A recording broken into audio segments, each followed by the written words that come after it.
Alright, what's going on, guys? So we're back with a little build breakdown video. It's not the craziest car out there, but it's got a bit of a backstory behind it. So basically the colour behind my S14 actually came from this car. This has been part of the friend group for a bit. Carlos has owned it for quite a while, and then Sam got it when they swapped for that white Subaru, and they've recently just swapped back. So we're going to go a little over it today, and it's also rear-wheel drive, so it's technically one of the drift Subarus.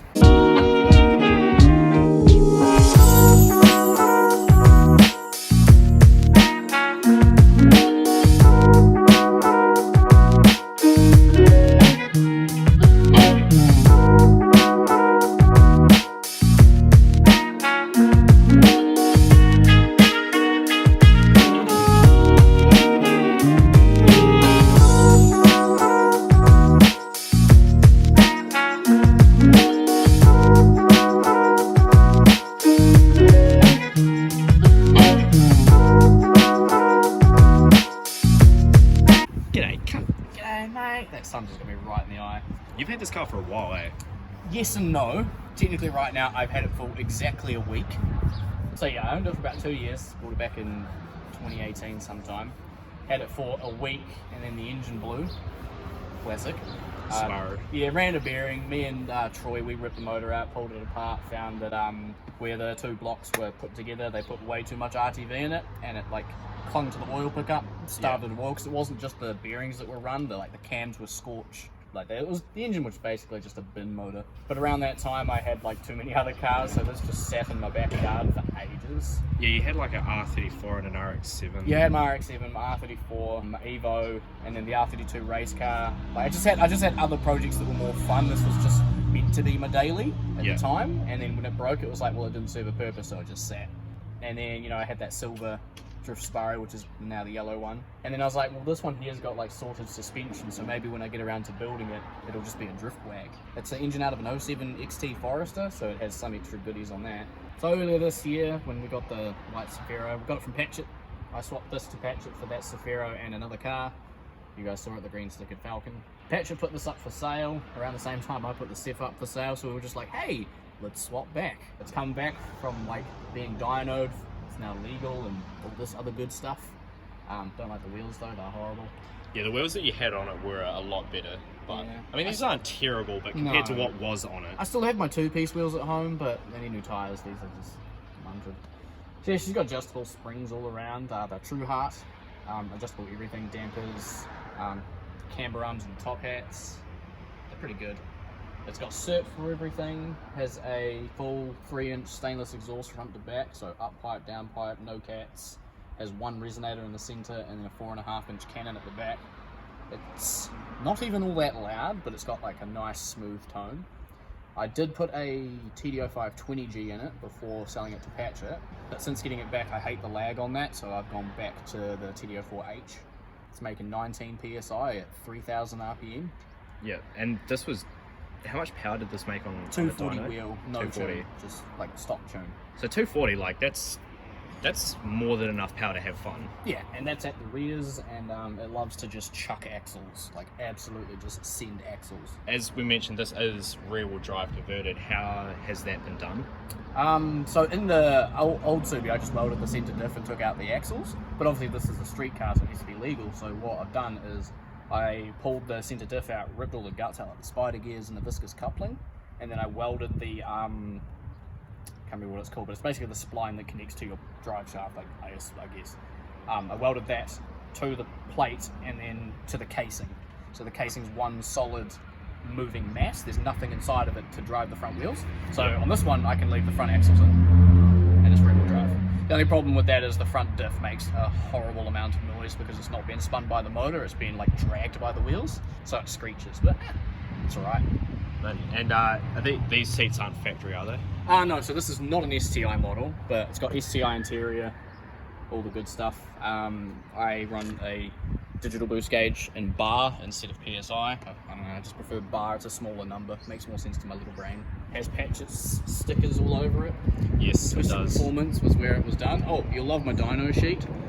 So she makes 455 horsepower. What a beast. It's a totally fake sheet, but it's still funny. The actual sheet's behind it. And like we said, 240. Yeah, so this here, how it says 217 and 240. 217 was 95 octane, 240 was 100 octane. That's it. And like, there's no boost control on it, so it was just adjusted by the adjustable wastegate. So that's real world results at how much better fuel can be Oh for your yeah, motor. because on 95 it would just find knock and then pull timing, so it loses power. Yep. Yeah, it's whatever. Yeah, and I just love how the fuel in this car was questionable. Fuel type. Under here is pretty boring. So your basic stock ass EJ205, the only thing that's not really stock on it is the ProDrive intercooler. I've gotten rid of the hard line oil for a stainless, just braided, blocked off the old line, running this straight to its electronic boost controller. Once I get my open port cable, I'll be able to get in and actually tune it properly. Yeah. GFB response blow-off valve and a massive radiator. This is something that Patch had put in, wasn't it? Yes and no. It already had a massive radiator in it, but it got filled with tissue paper, because when we put this motor in, the guy who sent it to me put tissue paper to block the water lines under there. We didn't realise and just chucked it together, so it went all through the radiator and blocked it. It was the same radiator, it just had a filler neck here. And it never gets up to temperature. You can drive it all day as hard as you want and the needle just stays. If you idle it, it'll get up to temperature, and the moment you start moving, it'll just start creeping back down. It has no thermostat, which is good for me since I beat the shit out of it constantly. Well, unlike your other Subi that fucking had overheating issues. Yeah, this one never gets hot, ever. So I'm going to do an external wastegate setup, just because this little gate in 5th gear, if I put my foot flat, I'm over boosting to like 23 PSI and it just boost cuts. Those little wastegates are terrible. I have an external wastegate set up at home, which I have to now sell because I thought it would fit this, but the front bar gets in the way. It's underneath on the manifold half. So instead, I'm going to do the up pipe and put a wastegate right about there. There's plenty of room, like right where my fist is, put a wastegate here. Basically how the silver one was. Yeah, except this one won't be just blasting my yeah, no, I'll send the pipe straight down and probably back into the exhaust. Yeah. Routed in, be all legal. Yeah. Although your external gate on the silver one sounded pretty good. Oh, it sounded great, but it was dangerous as hell. Like it made made my braking not work. Yeah, because it was blowing right into the booster. Yeah, and it started to like melt this and this, and it was no fun. I'm not sure what clutch is really in this. Like I've taken it out a couple of times. It's a full face, but it is like the heaviest thing, and so sensitive. Like the first time Patchett drove it, he kept stalling it. It was real funny. And he's like, "Hey, does this thing do a skid? Drop second gear, goes for a skid, and just shears an axle in the drive, like the test drive." Jesus. Yeah, classic Patchett right there. Outside of that, this is going to drift school as soon as one is up. I think there's one next month. I will actually be uploading to my YouTube. Hopefully I'll be bringing Joel along so he can make some good stuff as well. And then I'll get him to link my YouTube and we'll do fun little collabs and drifty days and all that good fun stuff. I'll link your YouTube if you let me have a drive. I don't mind that. What are you going to break on it, a diff? Yeah. So that'll pretty much wrap it for this portion. We're going to go up the hills and do some hill runs and I don't know. Some questionable antics. So yeah, we'll probably go and do that now. But like I said, cool backstory behind it, and yeah, it's the colour that pretty much inspired me to paint my Silvia the colour that I did. And just as I'm saying this, there is one more thing that we wanted to talk about. There is a dent on this car that has a funny story. Oh yeah, I forgot about that. So my sister was over and she has kids, right? And one of her kids, I think, just like fell down the stairs out the back door of my house when this was just sitting out back where the Safiro was sitting. And she just went head first right here, just planted her face into it. And the dent was actually quite a bit bigger than this, but I found one of my ex's good old suction cup dildos and just... That's how you fix things in the hood, man. It works. Oh god, that's amazing. Alright, we are gonna go up the hills and yeah, do some questionable antics. And you're not driving, a mate of ours is coming to... No, I've lost my license, so somebody else is driving. Yep. Cool. Alright, let's go. Alright, give it some limmy.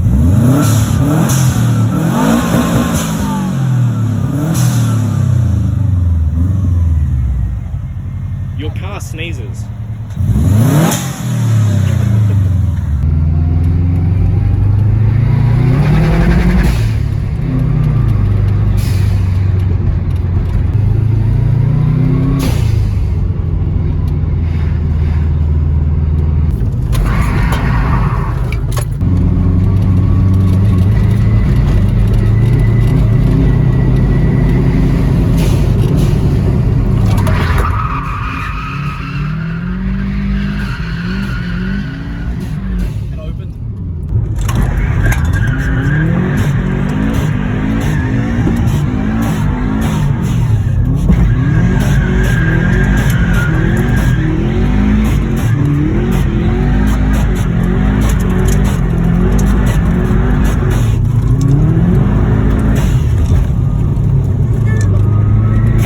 back now. Old mate that was driving the car's fucked off home, so yeah, it's just us again. But those guys that we saw up in the hills in the S14. Okay. This guy was talking to me and he was legitimately frothing out of his mouth. Like it was coming out. I'm like, what is this guy? So we just see these people just stuck. And we're like, we stopped to help him out, of course. He's 14, always going to help a bro out. And he pops the boot to say, the terminals are going funny. He pops the boot and like... The battery had isn't literally even in the box. fallen out of the box. And not just that, but you put it in the box and where the positive terminal goes, it's touching like a stud that's coming out from the bottom of the trunk. And then he finally gets it on and just throws the battery like over onto its side. He's like, it's good to go now, push start it. They push start and the guy just drops a skid with toe in like this. I caught the end of it, which I'll chuck it in right after this. So funny. Like, I've never seen toe that bad on that first one, and then the clutch spun, but the wheels didn't for a second there, and they were like, stop. And then they rip another one, and they're all like, your Subi's so cool, man. I'm like, oh, it's really not. Subi's so cool. I wish I could afford something How like do you this. afford something like that? Bro, it was free. Fuck off. Yeah, they were cooked as fuck. So that'll wrap for this one. Cheers for watching, and yeah, I'll chuck the end of the skid in of that Silvia. So enjoy.